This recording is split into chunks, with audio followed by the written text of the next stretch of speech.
Hey guys, just one here, and today I'm going to be showing you how to assemble our May DIY subscription project. We added some fun little distress details, and I promise if the bow has you intimidated, by the end of this you are going to be a bow pro, because I'm going to teach you how to use that mysterious little something that's in your package this month. So let's get into it. Now this part's fairly simple. I'm just taking my stain and staining some of the sections that are kind of separated out with the score lines in the design. I am going to do my top 3 sections and my bottom 2 in stain. Now if you get a little bit of stain over where you're going to paint, it's not as big a deal as if you get paint where your stain is. So I like to do the stain first so I can get a little outside the lines. And now I'm going to switch and I'm going to go to my navy paint. Of course you can switch up which colors go in different places, but I really like the way this came together. So I'm painting with this navy, and I will say the navy can be sort of finicky, and it did take me 2 good coats to get a really solid color on here. I'm being a little more careful as I get up to that edge there. I'm using kind of the flat, skinny part of my sponge brush to kind of just go along that edge. Could I tape this? Yes. Did I? No. If you have masking tape or painter's tape handy, you can definitely get in here and do this a lot easier than I did, but it's okay. Sometimes crafting is messy, and that's all right.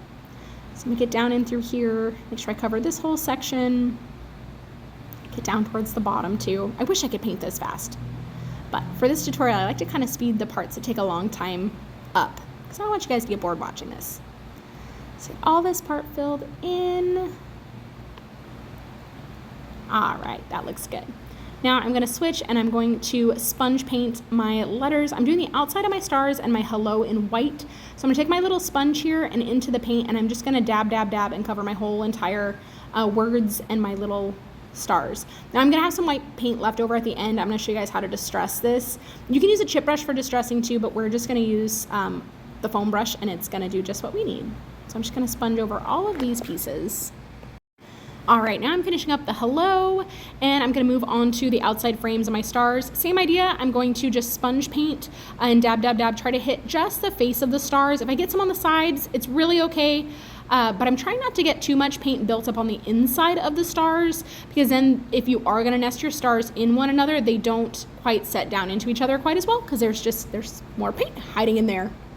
All right, so I'm going to show you one of my little tricks with my sponges. I like to reuse them as much as I can, so I'm going to snip, I'm going to grab scissors here, snip just the end of my sponge off where my paint was, and I'm going to reuse that. This is great too for painting smaller spaces, as I just need that little tiny piece of sponge. So I'm actually only going to be using 1 sponge on this whole project. So I snip this down, I'm going to go ahead and paint these pieces red, get my other set of stars ready to roll, and then we will start the assembly part in just a sec. I totally lied. We're going to distress first. So I'm going to open my white again. I'm going to take my foam brush here and make sure it's nice and dried out. Having a kind of dry brush is a little important on this. And I'm going to dip just enough white to count. And then I'm going to kind of drag my brush from the outside in. I'm actually wiping some of the white off on this paper here. And I'm dragging from the outside in around my project. I'm going to go all the way around. But as I'm doing it, I'm trying not to make them look too uniformed. Some are a little longer, some are a little shorter. But I'm just kind of dragging from the outside edge where it would naturally be worn. And then I'm going to go across the top of my whole project just to add a little bit of distressing here and there. You can add more or make it less, totally up to you. All right, now it's time to glue these little tiny glue bottles. There is enough glue in here. It's just a matter of getting it to flow nicely. I did have some glue that was a little clogged, but I took the nib out and then poked a little paper clip down in there, and it worked great. So I'm going to press my hello down first. Make sure it's nice and pressed down there. If you happen to live in a more humid climate and are having a hard time with it laying flat, something you can do is either put something really heavy on it to help weigh it down, or I've even used clamps or clothespins along the edges to kind of help hold it in place. Now I'm going to put glue on my stars. Now for my outside little white stars, I'm going to follow along where I have the score lines on the base to put them.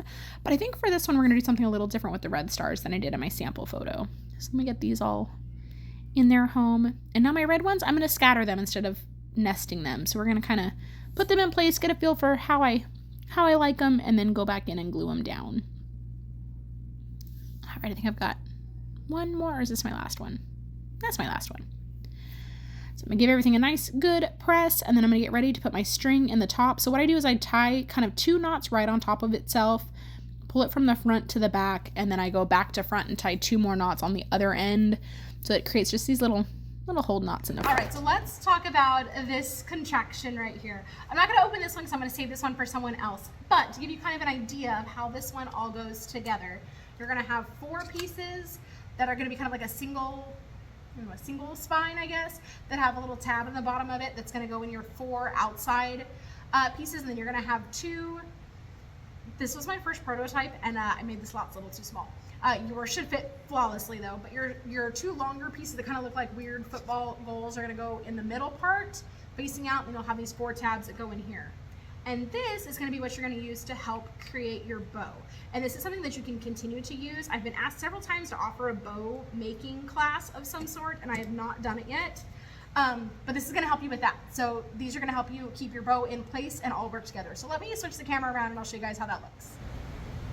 All right, so I've got my bow maker here, and I'm gonna have it kind of long ways in front of me versus going this direction with it. We're gonna want it to go this way. And I've got all of my bow making materials here with me. I'll kind of go over them.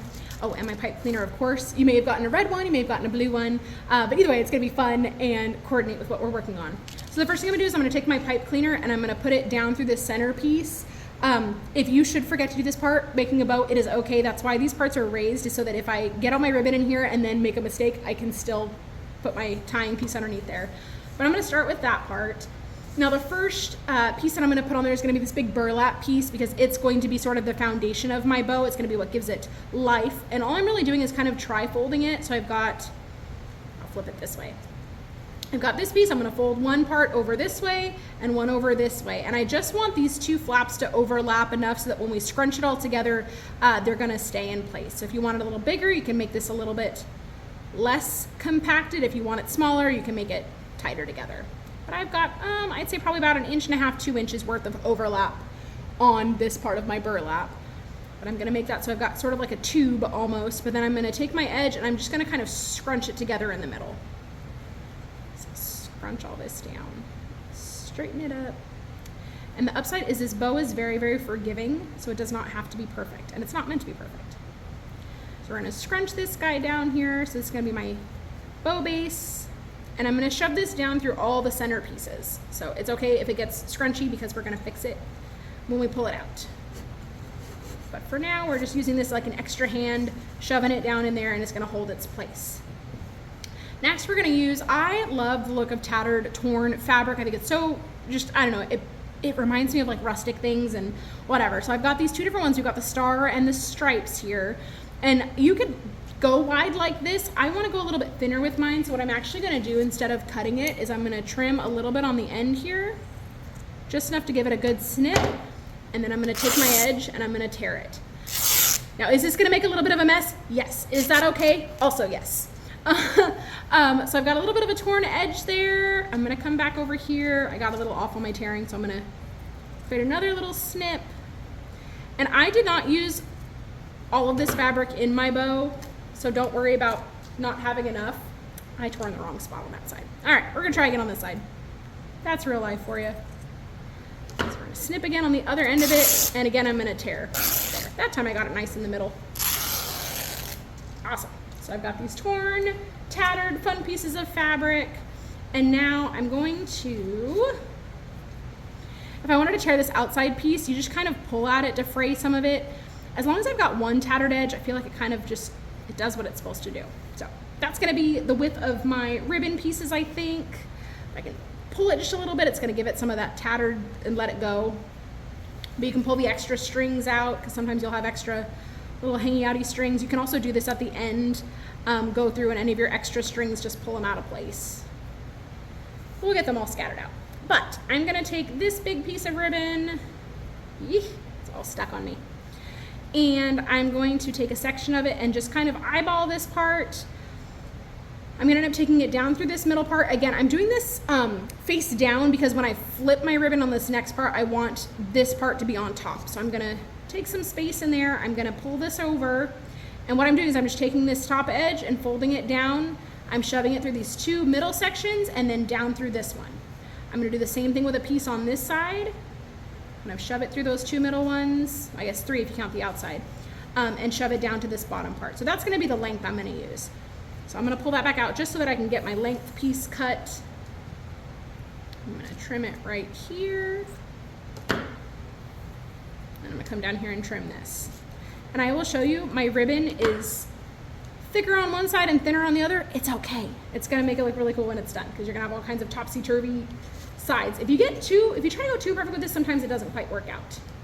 If you want it to be a little more uniform though, I could use this other piece of ribbon and trim from it as well, because that one didn't get as thin as the other one did. But anyway, so I'm gonna start with this piece. And again, what I'm gonna do, now that I have my length here, now the ends of this, I could take this, fold them together, fold it again, and then I can dovetail this end so that I've got a cool kind of ribbony looking end too. So I'll do that. Just gives it more space to frame. Okay, now we're getting down to it. So I've got my piece. I'm gonna set it kind of centered with the design down, and then I'm gonna take this end, pull it through the middle and down this way. So I've got a loop, and I'm gonna do the same thing on this side, through the middle, down, and kind of create a loop. And I'm gonna kind of twist my fabric, fold it in such a way that it's keeping that print towards the top, and then I can kind of decide how much I want to hang out. Now I'm gonna switch gears. I'm gonna do the same thing with the blue. Let me go ahead and tatter that piece. So take a trim here. Grab my ends and shred it. And again, if tattered is not your jam, you do not have to do this. And if you're wanting to make other ribbons and use this bow ribbon maker, you don't have to use fabric. You can use ribbon too. I don't know, I liked this for this project. I'm gonna cheat and use my other piece to kind of size roughly how big I want my blue. Now my blue piece is a little bit thinner, and that's okay. I could use the thicker side, but I sort of like this thin part. So I'm gonna take this one, I'm gonna do the same thing with design side down. Just pull these extra strings out. Design side down, but now instead of going to the bottom with this, I'm gonna go to the top. Oh, I didn't trim my edges either. So for this one, we're gonna pull it here, fold it in half, trim out the edge. Cool. So lay this one across the middle here, and I'm gonna take this, and instead of bringing my ribbon back down this way, I'm gonna do it up towards the top. So now I've got two tails going up and two tails going down. This one over to there. So I've got pieces sticking out in different directions. I can kind of tug and decide how much tail and how much loop I want. The trick with this is you can maybe overdo it on the loops, because this isn't a wired ribbon. It's not going to have the same stiffness that a wire ribbon would. So I don't want to go too big on my loops. But all right, now I'm going to go back with my other piece of red. I'm going to layer it on top. I'm going to do the same thing as far as putting it face down, but this time I am going to take my tails that I forgot to trim again. Take my tails to the upper side where I took my blue tails the first time. So I'm gonna take this piece and twist it up this way. And this one's gonna do the same thing, but on the other side. So all we're doing is just kind of layering the fabric so it's got some extra pieces to frill out. And I'll take my last piece of blue, which has got all kinds of fun little stringies on it. Fluff them out a little bit. Yee! This one got really stringy, and sometimes those are my favorite because they look really fun in the bow. Okay, let me trim my ends off. This one is going to be a longer piece because I haven't trimmed it yet, but we'll adjust. Pull these two pieces. Maybe there-ish. That might still be a little long for what I need, but that's okay. Put this one through here, flip it over this way and down, and then the same on this side, over, across, and down. So yeah, that one's gonna be a little bit longer, but that one's gonna go to the bottom of my bow, so that might be okay to have a little bit longer tails on the bottom side. I grab this extra string out of here. And last but not least, I did put in a little piece of this kind of bric-a-brac ribbon. I don't know, it's fun, it's different, it's got some cool texture to it. I love these kinds of bows if you can work a lot of texture pieces. So the torn fabric, the burlap, this has got some fun little puff balls on it.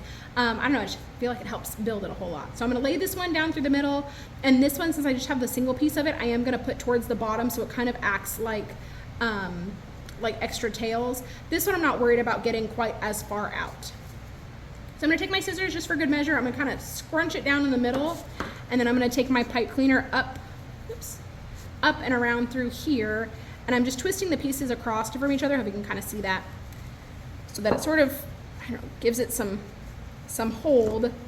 And then from underneath, I'm just pushing, and I'm going to use the pipe cleaners to help pull it up and out. Pull our whole bow up here. Don't panic yet, we're not done.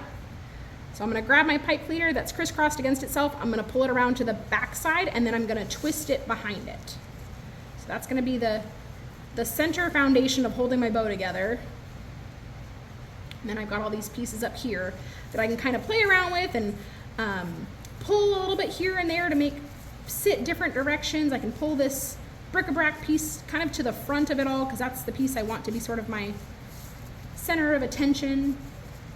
But at this point, it's just kind of playing with it until you get pieces where you want them to go. And don't be afraid, you can pull on these pieces. They're not gonna burst on you. That pipe cleaner, as long as you pulled it nice and tight, is gonna hold a lot of this in place. Get that guy out of here, because we're done with him. But you just kind of tug on the tails until they're sitting in different directions the way you want them to. If you want more of the blue up front, you can kind of tug your blue tails to the front, your blue loops. So like this is a big loop that's just gonna flop down because of how big it is. So I'm gonna find the tail on that one, which I believe is this one right here. And I'm gonna tug. See how when I pull on the tail, it's got just enough give that I can kind of pull my loop back in. So that's making these tails really, really long. I may trim those. But so you can kind of just play around with it a little bit. Like this loop's a little bigger than I'd like it, so I'll find the other end of it and tug just a little, give it some more fluffing to it, and work your pieces around.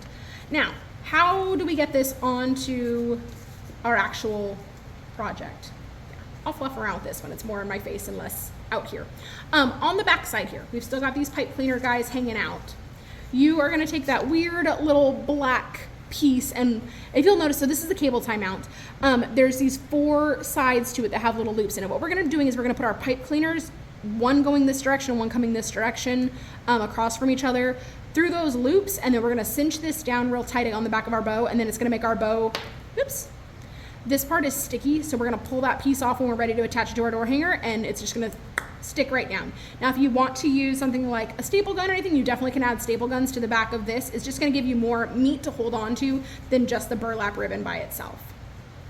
So what that kind of looks like is I'm gonna take my pipe cleaner, I'm gonna shove it through the hole on this side and then out the other side, so it's going all the way across. And I'm gonna take this one and I'm gonna go through those same holes, but going the opposite direction. So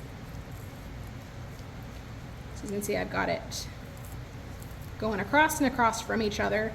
And then what I'm gonna do is I'm gonna flip that piece around so that it's sticky side facing up, since my bow is upside down.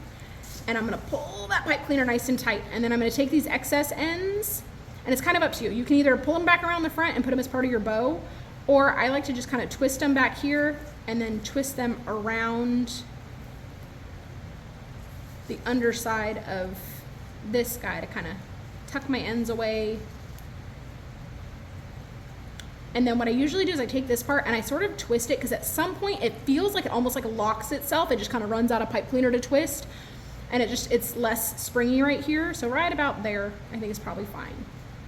And then I'll fluff this. I might trim some of these pieces down just a little bit when I get back to the door hanger, but trim some of these pieces down, add some kind of dimension to my bow pieces. This part I'm probably going to trim just a little bit because that's a really long tail.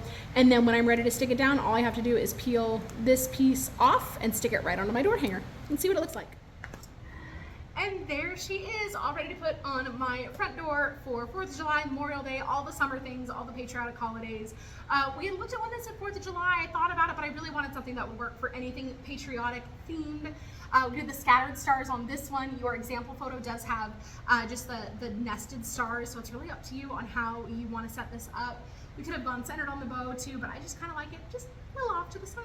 But that is the door hanger. I hope this was fun. I can't wait to see the amazing bows you guys are going to be making with your bow makers. And who knows, maybe I'll sneak in an extra tutorial video on some other bow ideas you can use it for too. But thank you guys so much for watching. I hope this was super fun to make, and I can't wait to see your creations from our subscription box.